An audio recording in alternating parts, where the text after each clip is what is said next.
ಇದು ಇವತ್ತು ಸೇರಿರೋದು ನಾವು ಕೇವಲ ಸ್ಯಾಂಪಲ್ ಮಾತ್ರ. ಒಂದೊಂದು ಸಂಘದಿಂದ ಪ್ರತಿನಿಧಿ 1-2 ಬಂದಿದ್ದೀವಿ, ಮತ್ತು ಬಸ್ಸಿನ ಪ್ರಮುಖರುಗಳು ಮಾತ್ರ ನಾವೆಲ್ಲರೂ ಕೂಡ ಇವತ್ತು ಸೇರಿದ್ದೀವಿ. ನಾಡಿದ್ದು ಏಪ್ರಿಲ್ 12ನೇ ತಾರೀಕು ನನ್ನ ತಂದೆಯವರು ನಾಮಪತ್ರ ಸಲ್ಲಿಕೆ ರಾಮಣ್ಣ ಶೆಟ್ಟಿ ಪಾರ್ಕಿಂದ ಹೊರಡ್ತಾ ಇದ್ದಾರೆ. ನಾವು ಮುಂಚಿಂದನೂ ಕೂಡ ಹೇಳ್ತಾ ಬಂದಿದ್ದೀನಿ, ನನ್ನ ತಂದೆಯವರಿಗೆ ಇಬ್ಬರೇ ಮಾತ್ರ ಅಕ್ಕ ತಂಗಿಯವರು ಇದ್ದಿದ್ದು. ಆದರೆ ಈಗ ಕನಿಷ್ಠ ಅಂದ್ರೂ ಕೂಡ 15,000ಕ್ಕಿಂತ ಹೆಚ್ಚಿಗೆ ಸಹೋದರಿ ಇದ್ದಾರೆ ಅಂತಂದರೆ ಅದು ಈಶ್ವರಪ್ಪನವ್ರಿಗೆ ಮಾತ್ರ ಅಂತ ನಾನು ತುಂಬ ಹೆಮ್ಮೆಯಿಂದ ನಾನು ಹೇಳಲಿಕ್ಕೆ ಬಯಸ್ತಾ ಇದ್ದೀನಿ. ಆ 15,000 ಹೆಣ್ಮಕ್ಳು ಅವತ್ತು ಬರಬೇಕು, ನಮ್ಮ ಅಪ್ಪನಿಗೆ ಅವತ್ತು ಆಶೀರ್ವಾದ ಮಾಡಬೇಕು ಅಂತ ಈ ಒಂದು ಸಂದರ್ಭದಲ್ಲಿ ನಾನು ಕೇಳ್ಕೊಳಕ್ಕೆ ಇಷ್ಟಪಡ್ತೀನಿ. ದಯಮಾಡಿ ಎಲ್ಲರೂ ಕೂಡ ಬರ್ತೀರಾ?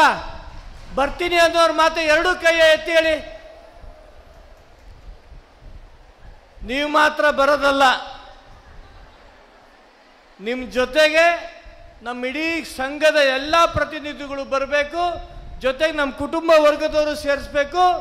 ಆ ಒಂದು ಕಾರ್ಯಕ್ರಮ, ಆ ಒಂದು ನಾಮಿನೇಷನ್ ನೋಡಿ ಎದುರಾಳಿಗಳ ಎದೆ ಬಡ್ತಾ ನಿಂತೋಗ್ಬೇಕು ಅವತ್ತು. ಆ ರೀತಿ ನಾವೆಲ್ಲರೂ ಕೂಡ ಅವತ್ತು ಸೇರ್ಬೇಕಂತ ಪ್ರಸಂಗ ಬಂದಿದೆ.